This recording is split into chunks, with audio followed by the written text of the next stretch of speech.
नमस्कार दोस्तों, मैं गौतम शुक्ला, आप लोगों का दोस्त और इस चैनल का होस्ट।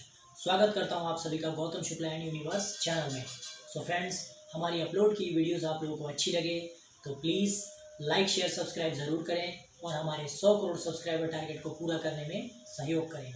तो फ्रेंड्स, आज कहानी के तौर पे मैं लाया हूँ भारत के एक बहुत ही मशहूर, बहुत ही प्रख्यात, बहुत ही जाने माने और समझ लीजिए एक तरफ से जिन्हें नॉवेल्स और स्टोरी का तोप भी कहा जा सकता है, श्री मुंशी प्रेमचंद। हालांकि इनका असली नाम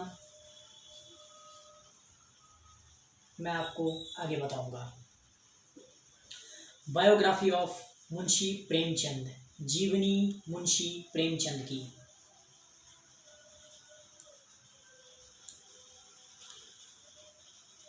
प्रेमचंद 31 जुलाई 1880 को इनका जन्म हुआ। 8 अक्टूबर 1936 को इनका देहांत हुआ। हिंदी और उर्दू के महानतम भारतीय लेखकों में से एक थे।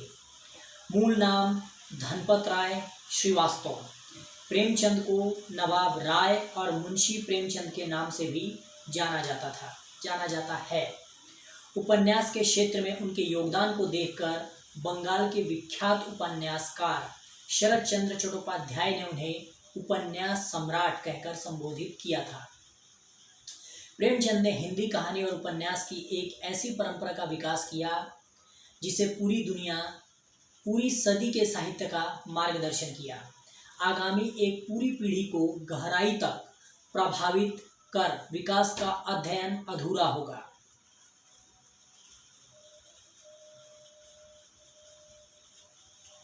प्रभावित कर प्रेमचंद ने साहित्य की यथार्थवादी परंपरा की नींव रखी। उनका लेखन हिंदी साहित्य की एक ऐसी विरासत है जिसके बिना हिंदी के विकास का अध्ययन अधूरा है। वे एक संवेदनशील लेखक, सचेत नागरिक, कुशल वक्ता तथा सुधी विद्वान संपादक थे। 20वीं शती के सामाजिक सरोकारों और प्रगतिशील मूल्यों के साथ आगे बढ़ाने का काम किया। उनमें यशपाल से लेकर मुक्ति बोध तक शामिल है। उनके पुत्र हिंदी के प्रसिद्ध साहित्यकार अमृत राय हैं, जिन्होंने इनके कलम का सिपाही नाम दिया था। जीवन परिचय। प्रेमचंद का जन्म वाराणसी के निकट लमही गांव में हुआ था। उनकी माता का नाम आनंदी देवी था तथा पिता मुंशी अजाब राय लमही में डाक मुंशी थे। उनकी शिक्षा का आरंभ उर्दू फारसी से हुआ और जीवन यापन का अध्यापन से पढ़ने का शौक उन्हें बचपन से ही लग गया। 13 साल की उम्र में ही उन्होंने तिलस्मे शोहरुबा पढ़ लिया और उन्होंने उर्दू के मशहूर रचनाकार रतननाथ शरसार, मिर्जा हादी रुस्वा और मौलाना शरर के उपन्यासों से परिचय प्राप्त कर लिया। 1898 में मैट्रिक की परीक्षा उत्तीर्ण करने के बाद वे स्थानीय विद्यालय में शिक्षक नियुक्त हो गए। नौकरी के साथ ही उन्होंने पढ़ाई जारी रखी। 1910 में उन्होंने अंग्रेजी, दर्शन, फारसी और इतिहास लेकर इंटर पास किया और 1919 में बीए पास करने के बाद शिक्षा विभाग के इंस्पेक्टर पद पर नियुक्त हुए।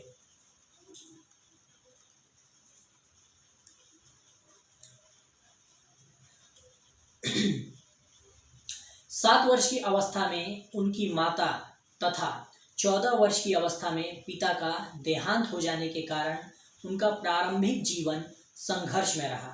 उनका पहला विवाह उन दिनों की परंपरा के अनुसार 15 साल की उम्र में हुआ, जो सफल नहीं रहा। वे आर्य समाज से प्रभावित रहे, जो उस समय का बहुत बड़ा धार्मिक और सामाजिक आंदोलन था। उन्होंने विधवा विवाह का समर्थन किया और 1906 में दूसरा विवाह किया। अपनी प्रगतिशील परंपरा के अनुरूप बाल विधवा शिवरानी देवी से किया।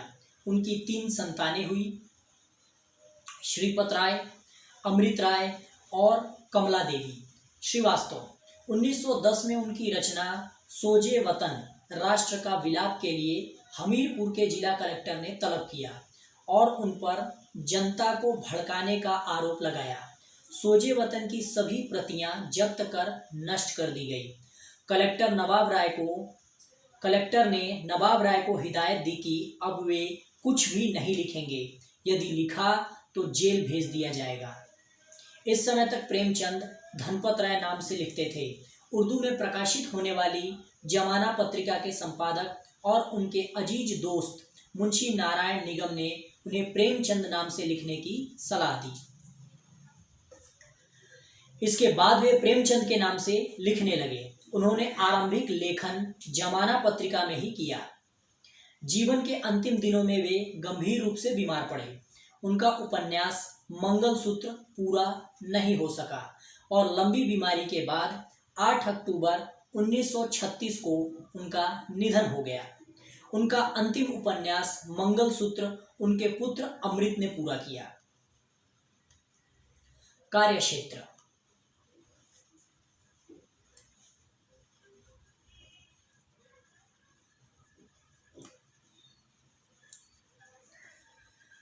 प्रेमचंद आधुनिक हिंदी कहानी के पितामह और उपन्यास सम्राट माने जाते हैं। ये तो उनके साहित्य जीवन का आरंभ 1901 से हो चुका था, पर उनकी पहली हिंदी कहानी सरस्वती पत्रिका के दिसंबर अंक में 1995 में सौत नाम से प्रकाशित हुई और 1936 में अंतिम कहानी कफन नाम से प्रकाशित हुई। 20 वर्ष की इस अवधि में उनकी कहानियों के अनेक रंग देखने को मिलते हैं। उनसे पहले हिंदी में काल्पनिक, अय्यारी और पौराणिक धार्मिक रचनाएं ही की जाती थी। प्रेमचंद ने हिंदी में यथार्थवाद की शुरुआत की।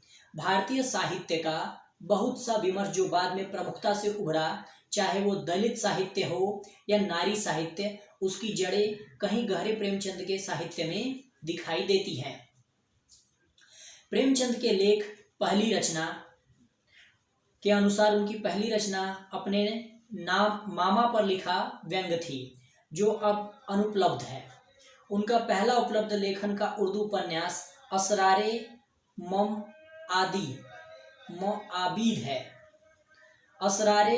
मुआबिद है। प्रेमचंद का दूसरा उपन्यास हम खुरमा व हम सवाब, जिसका हिंदी रूपांतरण प्रेमा नाम से 1907 में प्रकाशित हुआ। इसके बाद प्रेमचंद का पहला कहानी संग्रह सोजे वतन नाम से आया, जो 1908 में प्रकाशित हुआ। सोजे वतन यानी देश का दर्द। देशभक्ति की भावना से ओतप्रोत होने के कारण इस पर अंग्रेजी सरकार ने रोक लगा दी और इसके लेखन को भविष्य में इस तरह का लेखन न करने की चेतावनी दी। इसके कारण उन्हें नाम बदलकर लिखना पड़ा। प्रेमचंद नाम से उनकी पहली कहानी बड़े घर की बेटी जमाना पत्रिका के दिसंबर 1910 के अंक में प्रकाशित हुई। मरणोपरांत उनकी कहानियां मानसरोवर नाम से 8 खंडों में प्रकाशित हुई। कथा सम्राट प्रेमचंद का कहना था कि साहित्यकार देशभक्ति और राजनीति के पीछे चलने वाली सच्चाई नहीं, बल्कि उसके आगे मशाल दिखाती हुई चलने वाली सच्चाई है। यह बात उनके साहित्य में उजागर हुई है।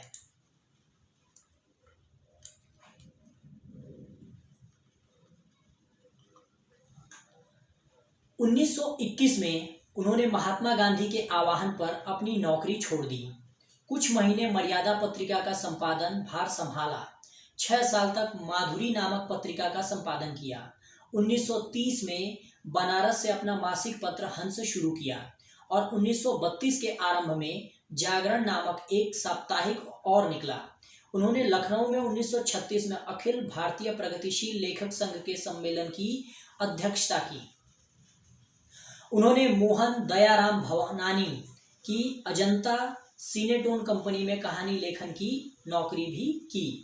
1934 में प्रदर्शित मजदूर नामक फिल्म की कथा लिखी और कॉन्ट्रैक्ट की साल भर की अवधि पूरी किए बिना ही 2 महीने का वेतन छोड़कर बनारस भाग आए, क्योंकि बम्बई आधुनिक मुंबई का और उससे भी ज़्यादा वहाँ की फिल्मी दुनिया का हवा पानी उन्हें रास नहीं आया।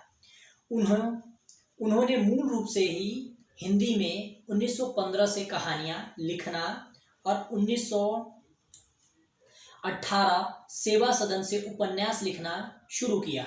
प्रेमचंद ने कुल करीब 300 कहानियां, लगभग 1 दर्जन उपन्यास और कई लेख लिखे। उन्होंने कुछ नाटक भी लिखे और कुछ अनुवाद कार्य भी किया। प्रेमचंद के कई साहित्य कृतियों का अंग्रेजी, रूसी, जर्मन सहित अनेक भाषाओं में अनुवाद हुआ। गोदान उनकी कालजयी रचना है। कफन उनकी अंतिम कहानी मानी जाती है। उन्होंने हिंदी और उर्दू में पूरे अधिकार से लिखा। उनकी अधिकांश रचनाएं मूल रूप से उर्दू में लिखी गई हैं, लेकिन उनका प्रकाशन हिंदी में पहले हुआ। 33 वर्षों के रचनात्मक जीवन में वे साहित्य की ऐसी विरासत सौंप गए जो गुणों की दृष्टि से अमूल्य है और आकार की दृष्टि से असीमित।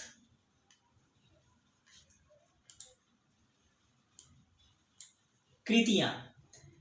प्रेमचंद की रचना दृष्टि विभिन्न साहित्य रूपों से प्रवृत्त हुई। बहुमुखी प्रतिभा संपन्न प्रेमचंद ने उपन्यास, कहानी, नाटक, समीक्षा, लेख, संपादकीय, संस्मरण आदि अनेक विधाओं से साहित्य की सृष्टि की। प्रमुखतया उनकी ख्याति कथाकार के तौर पर हुई और अपने जीवन काल में ही वे उपन्यास सम्राट की उपाधि से सम्मानित हुए। उन्होंने कुल 15 उपन्यास, 300 से कुछ अधिक कहानियां, 3 नाटक, 10 अनुवाद, 7 बाल पुस्तकें तथा हजारों पृष्ठों के लेख, संपादकीय, भाषण, भूमिका, पत्र आदि की रचना की। लेकिन जो यश और प्रतिष्ठा उन्हें उपन्यास और कहानियों से प्राप्त हुई, वह अन्य विधाओं से प्राप्त न हो सकी। यह स्थिति हिंदी और उर्दू भाषा दोनों में समान रूप से दिखाई देती है।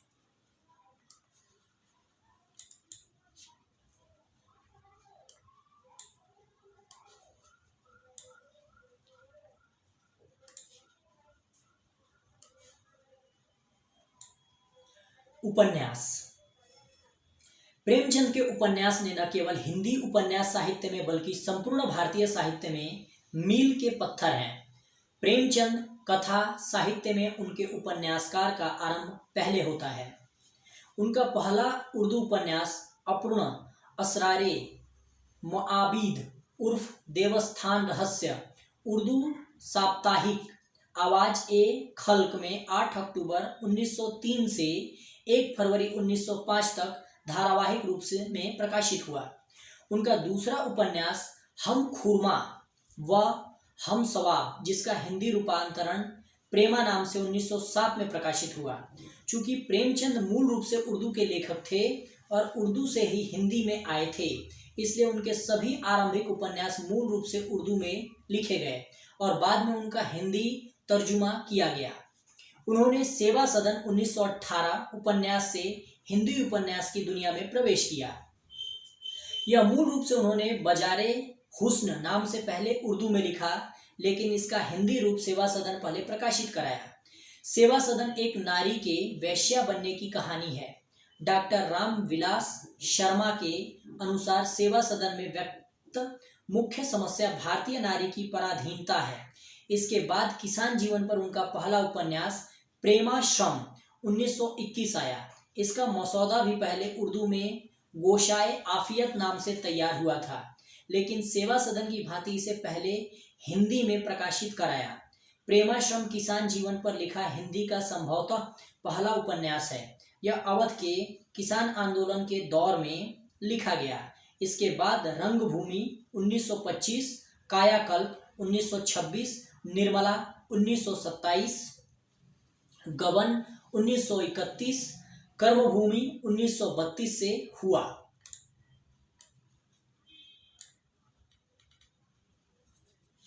यह सफर गोदान 1936 तक पूर्णता को प्राप्त हुआ।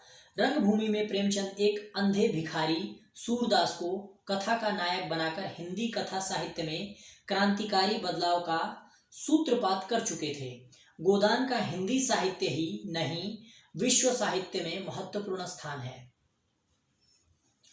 इसमें प्रेमचंद की साहित्य संबंधी विचारधारा आदर्शोन्मुख यथार्थवाद से आलोचनात्मक यथार्थवाद तक की पूर्णता प्राप्त करती है।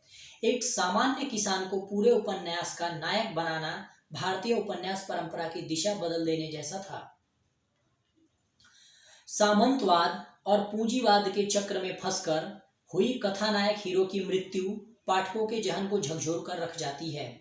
किसान जीवन पर अपने पिछले उपन्यासों प्रेमाश्रम और कर्मभूमि में प्रेमचंद यथार्थ की प्रस्तुति करते करते उपन्यास के अंत तक आदर्श का दामन थाम लेते हैं। लेकिन गोदान का कारुणिक अंत इस बात का गवाह है कि तब तक प्रेमचंद का आदर्शवाद से मोह भंग हो चुका था। यह उनकी आखिरी दौर की कहानियों में भी देखा जा सकता है। मंगलसूत्र प्रेमचंद का अधूरा उपन्यास है। प्रेमचंद के उपन्यासों का मूल कथ्य भारतीय ग्रामीण जीवन था। प्रेमचंद ने हिंदी उपन्यासों को जो ऊंचाई प्रदान की वह परवर्ती उपन्यासकारों के लिए एक चुनौती बनी रही। प्रेमचंद के उपन्यास भारत और दुनिया की कई भाषाओं में अनुदित हुए, खासकर उनका सर्वाधिक चर्चित उपन्यास गोदान।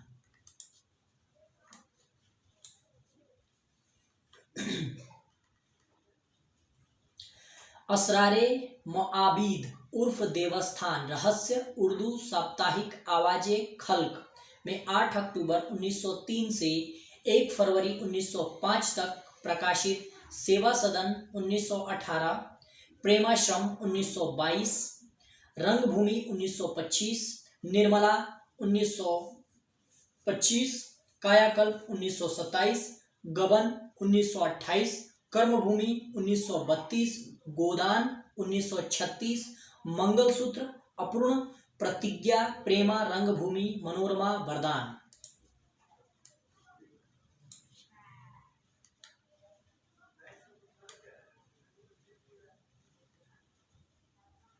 कहानी। उनकी अधिकतर कहानियों में निम्न व मध्यम वर्ग का चित्रण है। डॉक्टर कमल किशोर गोयनका ने प्रेमचंद की संपूर्ण हिंदी उर्दू कहानी को प्रेमचंद कहानी रचनावली नाम से प्रकाशित कराया है। उनके अनुसार प्रेमचंद ने कुल 301 कहानियां लिखी हैं, जिनमें 3 अभी अप्राप्य हैं। प्रेमचंद का पहला कहानी संग्रह सोजे वतन नाम से जून 1908 में प्रकाशित हुआ। इसी संग्रह की पहली कहानी दुनिया का सबसे अनमोल रत्न को आमतौर पर उनकी पहली प्रकाशित कहानी माना जाता रहा है।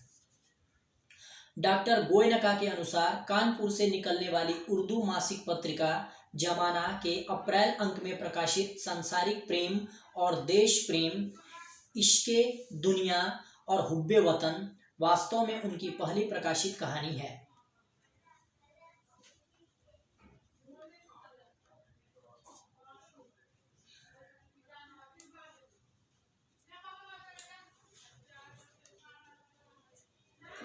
उनके जीवन काल में कुल 9 कहानी संग्रह प्रकाशित हुए।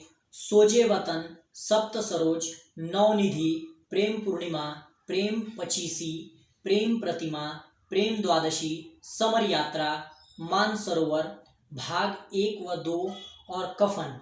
उनकी मृत्यु के बाद उनकी कहानियां मानसरोवर शीर्षक से 8 भागों में प्रकाशित हुई।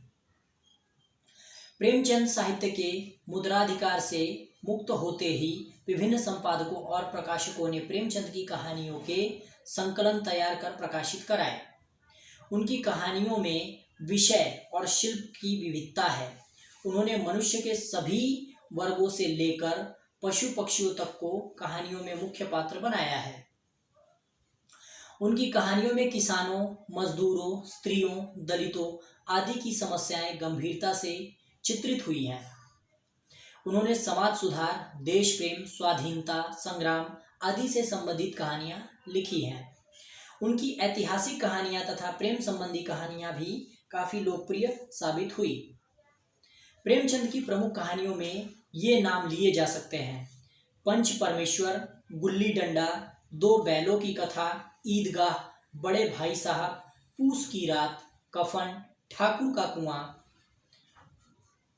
सद्रती, बूढ़ी काकी, तनाव, विध्वंस, दूध का दाम, मंत्र आदि। नाटक। प्रेमचंद ने संग्राम 1923, करबला 1924 और प्रेम की वेदी 1933 नाटकों की रचना की।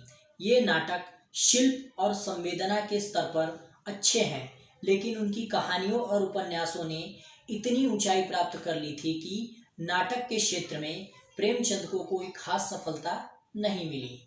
ये नाटक वस्तुतः संवादात्मक उपन्यास ही बने गए।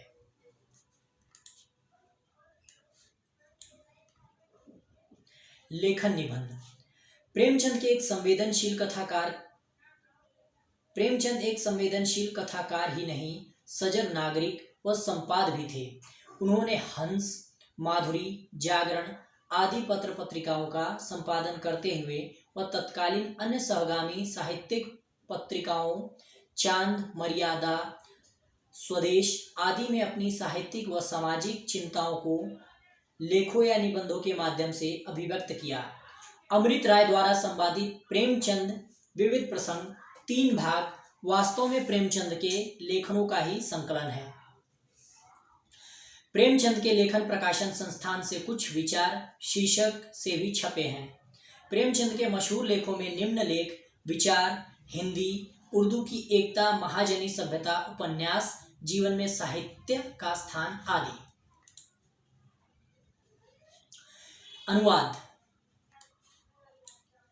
अनुवाद। प्रेमचंद एक सफल अनुवादक भी थे। उन्होंने दूसरी भाषाओं के जिन लेखकों को पढ़ा और जिनसे प्रभावित हुए, उनकी कृतियों का अनुवाद भी किया। टॉल्स्टॉय की कहानियां 1923, गॉल्सवर्दी के 3 नाटकों का हड़ताल 1930, चांद की डिबिया 1931 और न्याय 1931 नाम से अनुवाद किया।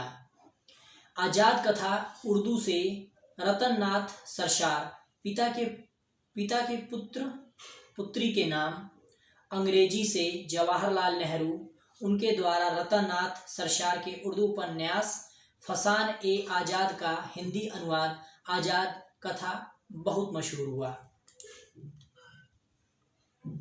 बाल साहित्य, राम कथा, कुत्ते की कहानी, जंगल की कहानियाँ, दुर्गादास, विचार, प्रेमचंद विविध प्रसंग, प्रेमचंद के विचार 3 खंडों में, संपादन मर्यादा, माधुरी, हंस, जागरण।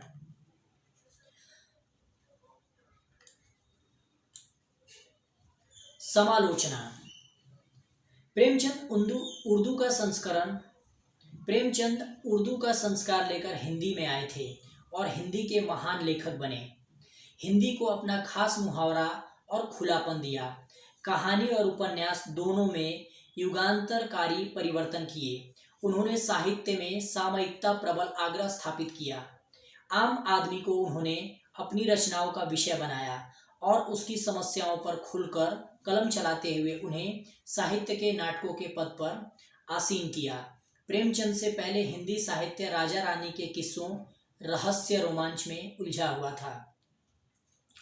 प्रेमचंद ने साहित्य को सच्चाई के धरातल पर उतारा। उन्होंने जीवन और कालखंड की सच्चाई को पन्ने पर उतारा।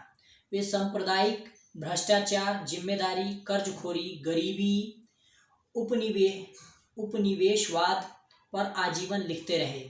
प्रेमचंद की ज्यादातर रचनाएं उनकी ही गरीबी और दैन्यता की कहानी कहती है। ये भी गलत नहीं है कि वे आम भारतीय के रचनाकार थे। उनकी रचनाओं में वे नायक हुए जिसे भारतीय समाज अछूत और घृणित समझता था। उन्होंने सरल, सहज और आम बोलचाल की भाषा का उपयोग किया और अपने प्रगतिशील विचारों को दृढ़ता से तर्क देते हुए समाज के सामने प्रस्तुत किया। 1936 में प्रगतिशील लेखक के संघ के पहले सम्मेलन की अध्यक्षता करते हुए उन्होंने कहा कि लेखन स्वभाव से प्रगतिशील होता है और जो ऐसा नहीं है वह लेखक नहीं है। प्रेमचंद हिंदी साहित्य के युग प्रवर्तक हैं। उन्होंने हिंदी कहानी में आदर्शोन्मुख यथार्थवाद की एक नई परंपरा शुरू की।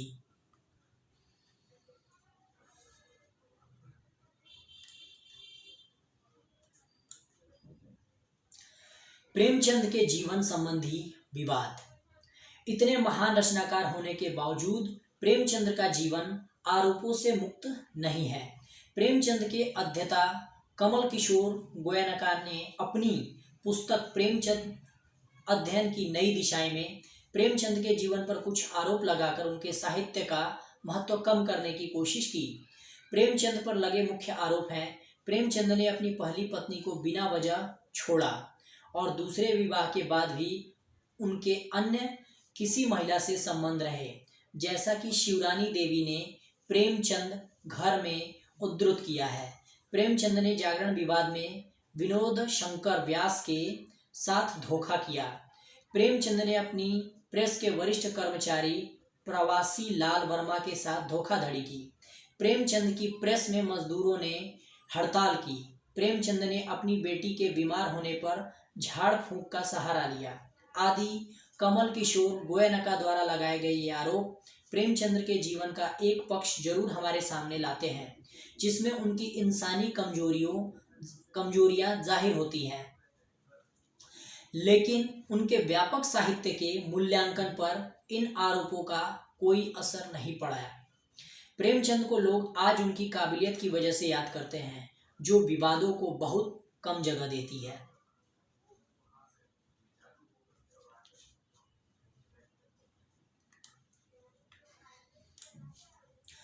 मुंशी के विषय में विवाद। प्रेमचंद को प्राय मुंशी प्रेमचंद के नाम से जाना जाता है।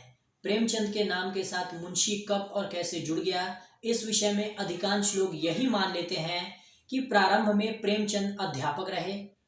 अध्यापकों को प्राय उस समय मुंशी जी कहा जाता था। इसके अतिरिक्त कायस्थों के नाम के पहले सम्मान स्वरूप मुंशी शब्द लगाने की परंपरा रही है। संभवतः प्रेमचंद जी के नाम के साथ मुंशी शब्द जुड़कर रूढ़ हो गया। प्रोफेसर सुखदेव सिंह के अनुसार प्रेमचंद जी ने अपने नाम के आगे मुंशी शब्द का प्रयोग स्वयं कभी नहीं किया। उनका यह भी मानना है कि मुंशी शब्द सम्मान सूचक है, जिससे प्रेमचंद के प्रशंसकों ने कभी लगा दिया। यह तथ्य अनुमान पर आधारित है, लेकिन प्रेमचंद के नाम के साथ मुंशी विशेषण जुड़ने का प्रामाणिक कारण यह है कि हंस नामक पत्र प्रेमचंद एवं कन्हैयालाल मुंशी के सह संपादन में निकलता था, जिसकी कुछ प्रतियों पर कन्हैयालाल मुंशी का पूरा नाम छपकर मात्र मुंशी छपा रहता था। साथ ही प्रेमचंद का नाम इस प्रकार छपा होता था। हंस की प्रतियों पर देखा जा सकता है, संपादक मुंशी प्रेमचंद। हंस के संपादक प्रेमचंद तथा कन्हैयालाल मुंशी थे, परंतु कालांतर में पाठकों ने मुंशी तथा प्रेमचंद को एक समझ लिया और प्रेमचंद मुंशी प्रेमचंद बन गए। यह स्वाभाविक भी है। सामान्य पाठक प्राय लेखक की कृतियों को पढ़ता है, नाम की सूक्ष्मता को नहीं देखा करता। आज प्रेमचंद का मुंशी अलंकरण इतना रूढ़ हो गया है कि मात्र मुंशी से ही प्रेमचंद का बोध हो जाता है तथा मुंशी न कहने से प्रेमचंद का नाम अधूरा अधूरा सा लगता है।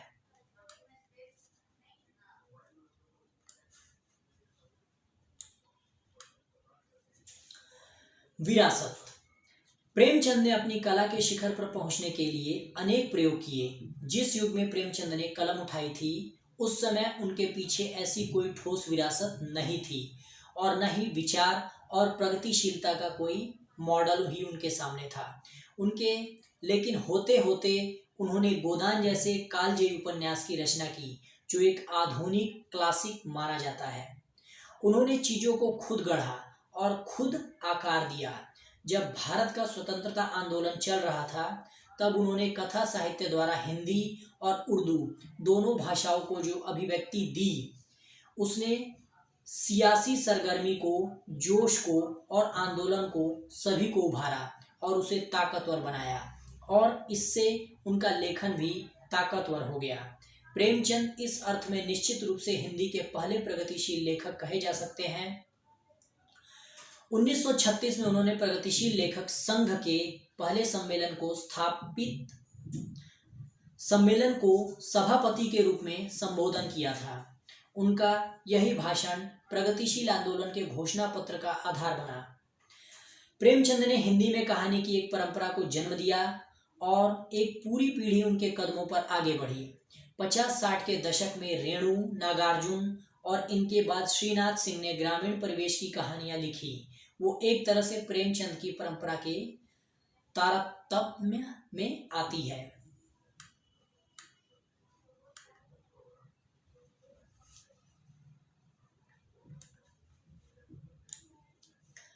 प्रेमचंद एक क्रांतिकारी रचनाकार थे।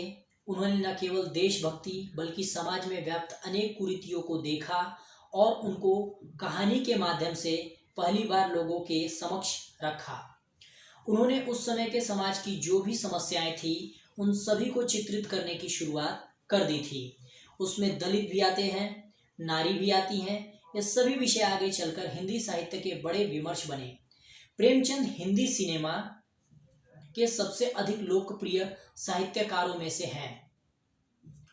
सत्यजीत राय ने उनकी दो कहानियों पर यादगार फिल्में बनाई हैं।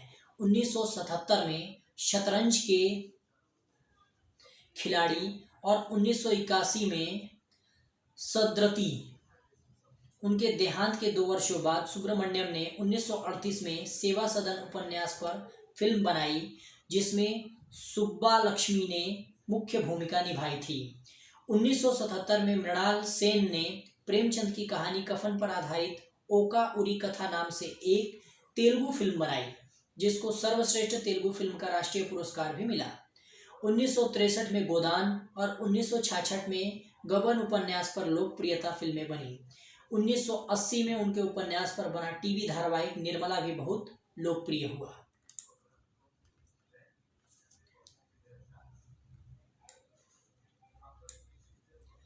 प्रेमचंद संबंधी नए अध्ययन। हिंदी साहित्य व आलोचनों में प्रेमचंद को प्रतिष्ठित करने का श्रेय डॉक्टर रामविलास शर्मा को दिया जाता है, परंतु यह एक गलत धारणा है। दरअसल एक कहानीकार और उपन्यासकार के रूप में प्रेमचंद की लोकप्रियता उनके जीवन काल में इतनी ज्यादा थी कि उन्हें उपन्यास सम्राट कहा जाने लगा था। प्रेमचंद को स्थापित करने वाले उनके पाठक थे, आलोचक नहीं। प्रेमचंद के पत्रों को सहेजने का काम अमृत राय और मदन गोपाल ने किया। प्रेमचंद पर हुए नए अध्ययनों में कमल किशोर गोयनका और डॉक्टर धर्मवीर का नाम उल्लेखनीय है। प्रेमचंद विश्वकोश 2 भाग का संपादन भी किया है।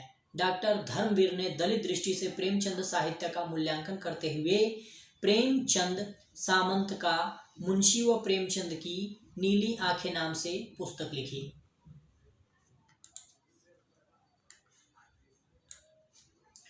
पुरस्कार व सम्मान।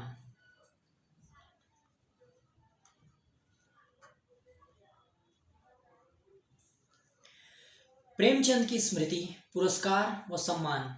प्रेमचंद की स्मृति में भारतीय डाक तार विभाग की ओर से 31 जुलाई 1980 को उनकी जन्मशती के अवसर पर 30 पैसे मूल्य का एक डाक टिकट जारी किया गया। गोरखपुर के जिस स्कूल में वे शिक्षक थे, वहां प्रेमचंद साहित्य संस्थान की स्थापना की है। इसके बरामदे में एक भित्ति लेख है जिसका चित्र दाहिनी ओर दिया गया है। यहाँ उनसे संबंधित वस्तुओं का एक संग्रहालय भी है, जहाँ उनकी एक वक्ष प्रतिमा भी है। प्रेमचंद की 125वीं सालगिरह पर सरकार की ओर से घोषणा की गई कि वाराणसी से लगे इस गांव में प्रेमचंद के नाम पर एक स्मारक तथा शोध एवं अध्ययन संस्थान बनाया जाएगा। प्रेमचंद की पत्नी शिवरानी देवी ने प्रेमचंद घर में नाम से उनकी जीवनी लिखी और उनके व्यक्तित्व के उस हिस्से को उजागर किया है जिससे लोग अनभिज्ञ थे। यह पुस्तक 1944 में पहली बार प्रकाशित हुई थी, लेकिन साहित्य के क्षेत्र में इसके महत्व का अंदाजा इसी बात से लगाया जा सकता है कि इसे दोबारा 2005 में संशोधित करके प्रकाशित की गई। इस काम को उनके ही नाती प्रबोध कुमार ने अंजाम दिया। इसका अंग्रेजी व हसन मंजर किया हुआ उर्दू अनुवाद भी प्रकाशित हुआ। उनके ही बेटे अमृत राय ने कलम का सिपाही नाम से पिता की जीवनी लिखी है। उनकी सभी पुस्तकों के अंग्रेजी व उर्दू रूपांतरण तो हुए ही हैं, चीनी, रूसी आदि अनेक विदेशी भाषाओं में उनकी कहानी यहाँ लोकप्रिय हुई है। सो फ्रेंड्स, ये इन्फॉर्मेशन आप लोगों को पसंद आई हो तो प्लीज़ लाइक शेयर सब्सक्राइब ज़रूर करें और हमारे 100 करोड़ सब्सक्राइबर टारगेट को पूरा करने में सहयोग करें।